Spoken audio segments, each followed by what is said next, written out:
Have you ever wished you had more time or resources to do that one project you've been dreaming of taking on? Are you feeling the constraints holding you back from getting things done?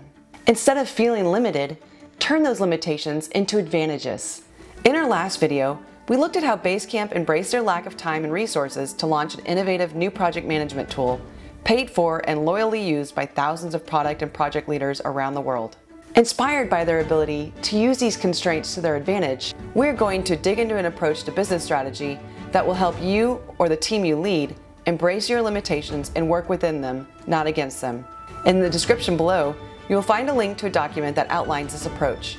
You can follow along, refer to it later, or use it to guide a team meeting or workshop. Step 1. Make a list of your constraints. Typically, this will be time, money, and resources, but could also be certain skills or working in different time zones or anything else.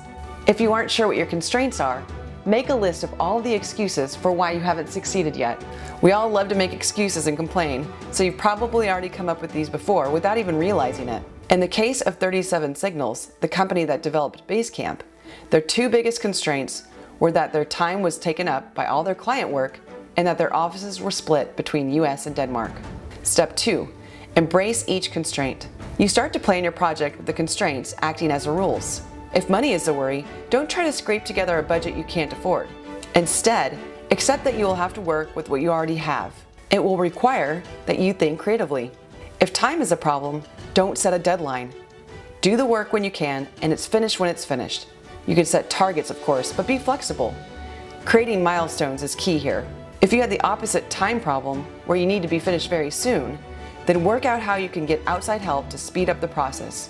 Where will a contractor or freelancer be able to come in and understand what you need to do quickly? For 37 Signals, since they could only work on the project in spare moments, they decided to just make the minimal viable product. If a feature wasn't absolutely needed, it wasn't included in their new application. This is actually a hugely valuable process, even if you do have more time and money to spend. Part of Basecamp's popularity is that it doesn't have a never-ending menu of tools and add-ons that you'd be forced to learn and fiddle with. Instead, it's as simple as it can be. Step 3. Imagine you have no constraints. Escape from reality for a second. Picture a world where you have millions to spend and endless opportunities. You could put Bill Gates in the IT department and Steve Jobs as head of design. What would you do differently in this case? Here you can see what your ideal outcomes are. You'll get a sense of where you're lacking skills and knowledge, because that's mostly what we would spend our extra time and money on, learning or paying for skills. Some tools are also very expensive, especially when you have a small business or team and can't afford the highest quality option. For 37 Signals, I guess they would have either put dedicated team members on the project or hired in an outside development team.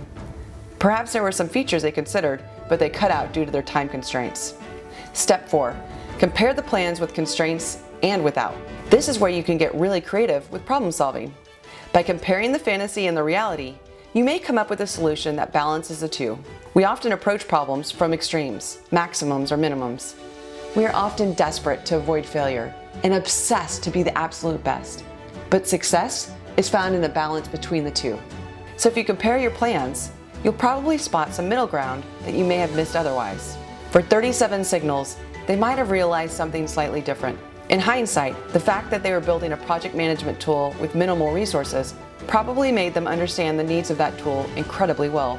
During the day, they were dealing with long back and forth emails. At night, they were building the thing that would solve for that.